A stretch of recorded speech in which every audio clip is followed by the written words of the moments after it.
Teman-teman sekalian, Bapak Ibu Saudara-saudariku, sahabat-sahabat yang terkasih dalam Tuhan. Pada kesempatan ini saya mengajak kita kembali lagi untuk mendengarkan sabda Tuhan yang kita ambil dari Penginjil Matius bab 23 ayat 1 sampai 12.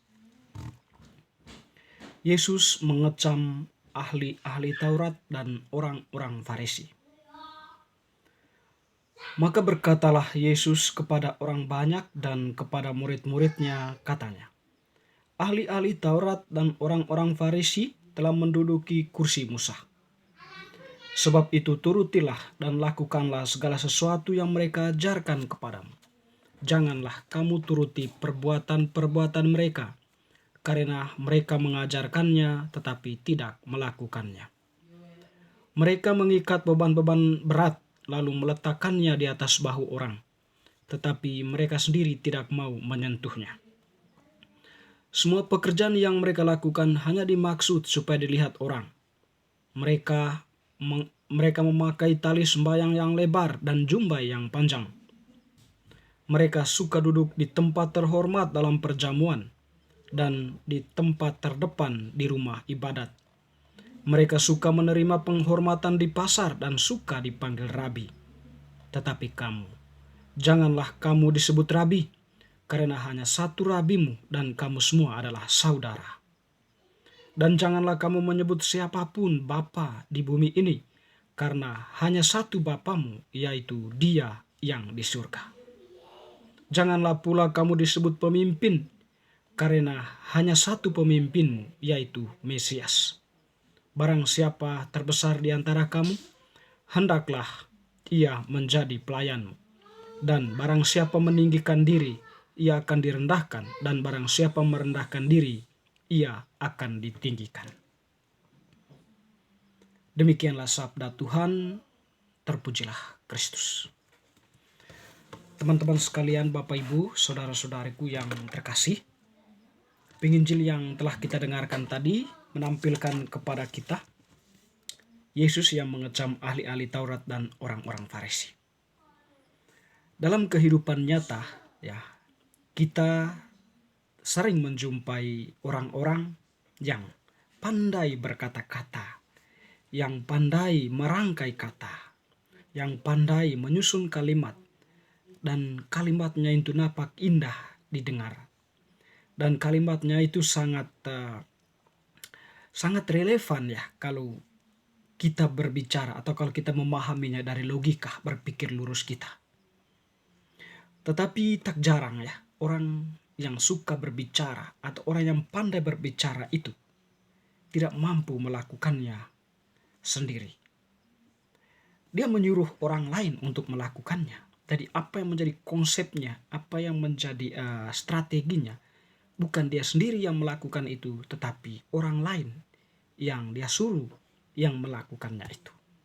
Dengan demikian terjadi ketidakseimbangan di sini antara kata-kata, konsep, pemikiran dengan tindakan nyata. Terjadi sebuah ketimpangan, terjadi sebuah kepincangan yang ada di sana. Sehingga orang-orang seperti itu nampak hanya berkata-kata, dan biasanya orang-orang seperti itu melepas tanggung jawab itu kepada orang lain. Sekiranya inilah yang ditampilkan oleh orang-orang ahli-ahli Taurat dan orang-orang Farisi yang pada hari ini dikritik oleh Yesus. Tuhan mengatakan bahwa turutilah kata-kata mereka dan lakukanlah segala sesuatu yang mereka ajarkan, sebab mereka itu menduduki kursi Musa.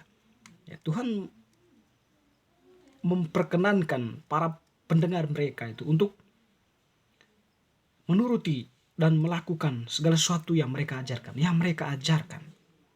Tetapi Tuhan kemudian menampilkan suatu pernyataan kontradiktif dari situ. Janganlah kamu turuti perbuatan-perbuatan mereka, karena mereka mengajarkannya tetapi tidak melakukannya. Artinya apa? Yesus mengatakan, jadi mereka itu mengikat beban berat lalu meletakkannya di atas bahu orang. Lalu kemudian mereka memakai tali sembahyang yang lebar dan jumbai yang panjang. Mereka suka duduk di depan terhormat dalam perjamuan dan di tempat terdepan dalam rumah ibadat.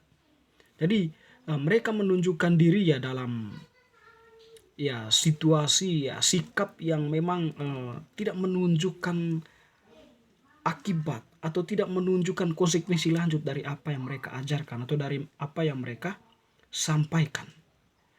Jadi sikap mereka itu ya tidak menunjukkan, tidak menggambarkan apa yang mereka ajarkan atau apa yang mereka sampaikan kepada para pendengar mereka. Nah, Tuhan pada hari ini sebenarnya mengkritik cara hidup seperti itu. Ya. Jadi cara hidup seperti itu bagi Tuhan ya bukanlah sebuah cara hidup yang seimbang, tapi sebuah cara hidup yang berat sebelah. Ya. Kita mengorbankan orang lain, tetapi kita sendiri ya berleha-leha. Kita memasang konsep dan orang lain yang melakukannya. Nanti kita tidak bertanggung jawab dalam hal itu. Tuhan tidak menghendaki para pendengarnya itu menuruti atau mengikuti perbuatan orang-orang Farisi dan ahli-ahli Taurat itu. Teman-teman, saudara-saudariku, ya dalam kehidupan kita ya, mungkin kita sendiri atau mungkin kita mendengar orang, menyaksikan orang seperti itu ya. Jadi ya mereka berkata-kata, berkonsep indah dan enak untuk didengar, tetapi tidak mampu melakukannya dalam kehidupan nyata. Tuhan mengecam orang seperti itu. Dan pada hari ini pun Tuhan mengedepankan kepada kita sebaiknya bagaimana atau sikap kita itu bagaimana. Selain kita menjadi pendengar sabda, selain kita menjadi pengikut dari apa yang diajarkan itu, sikap kita bagi Tuhan itu adalah kerendahan hati. Tuhan mengatakan di sini tadi bahwa tetapi kamu janganlah kamu disebut rabi, karena hanya satu rabimu dan kamu semua adalah saudara. Jadi paling tidak di sini ya kita melihat sesama kita itu sebagai saudara, bukan sebagai hamba, bukan sebagai orang yang kita suruh, bukan sebagai orang yang kita injak-injak, tetapi kita semua adalah saudara. Dan lakukanlah apa yang seharusnya kita lakukan sebagai saudara sesama kita, sesama ciptaan yang lahir dari satu rahim yang sama, yaitu Allah. Dan Tuhan juga mengatakan bahwa janganlah kamu menyebut siapapun Bapa di bumi ini, karena hanya satu Bapamu, yaitu Dia yang di surga. Jadi dalam konteks ini mungkin ya, karena orang itu disebut Bapa, maka sikapnya itu angkuh dan ingin dihormati, disembah dan sebagainya. Dan yang patut kita sembah itu adalah hanyalah Allah Bapa yang di surga. Itulah yang dikatakan oleh Tuhan. Di dunia ini tidak ada yang disebut Bapa, tidak ada yang perlu disembah, tidak ada yang perlu dipuji, dimuliakan, tetapi hanya Allah saja yang patut disembah, dipuji dan dimuliakan. Selain itu tidak ada. Oleh karena itu Tuhan tadi menekankan pentingnya kerendahan hati. Dan juga Tuhan mengatakan janganlah pula kamu disebut pemimpin, karena hanya satu pemimpinmu, yaitu Mesias. Jadi Yesus itu adalah pemimpin kita menuju tempat yang dijanjikan. Dia itu adalah terang yang menuntun perjalanan kita menuju tempat yang dijanjikan untuk masing-masing kita. Atau dalam bahasa penginjil Matius pada bab yang lain itu menuju kehidupan yang kekal hanya dengan terang sejati itu, yaitu Yesus sendiri. Dia yang memimpin kita menuju hidup yang kekal itu dengan berbagai ajaran yang telah disampaikannya, dengan berbagai ajakannya, dengan berbagai perasaan belas kasihannya yang perlu kita tiru, yang perlu kita lakukan dalam kehidupan nyata. Dan dengan itu pun kita bisa melihat terangnya, bisa melihat kehidupan kekal yang disediakan untuk kita. Dan juga teman-teman, pada akhirnya Tuhan mengatakan barang siapa meninggikan diri, ia akan direndahkan, dan barang siapa merendahkan diri, ia ditinggikan. Artinya bahwa kita penting sekali untuk merendahkan diri. Bukan merendahkan diri karena kita tidak mampu. Merendahkan diri dalam arti kita tidak perlu bersikap angkuh, tidak perlu menyombongkan diri, tidak perlu memanjakan diri, tetapi bersikaplah seperti manusia biasanya, bersikaplah seperti manusia normal yang senantiasa memberi ruang, kesempatan kepada yang lain. Teman-teman, saudara-saudariku, bacaan hari ini ya sangat jelas pesannya untuk kita, yaitu jangan bersikap munafik. Tahu, lakukanlah apa yang menjadi titipan Tuhan, ajaran yang disampaikannya kepada kita melalui gerejanya. Dan juga kerendahan hati itu penting dalam kehidupan kita. Kita bangun dalam kehidupan kita, baik dengan sesama maupun rendah hati di hadapan Tuhan. Dan juga Jangan meninggikan diri, tidak perlu sombong.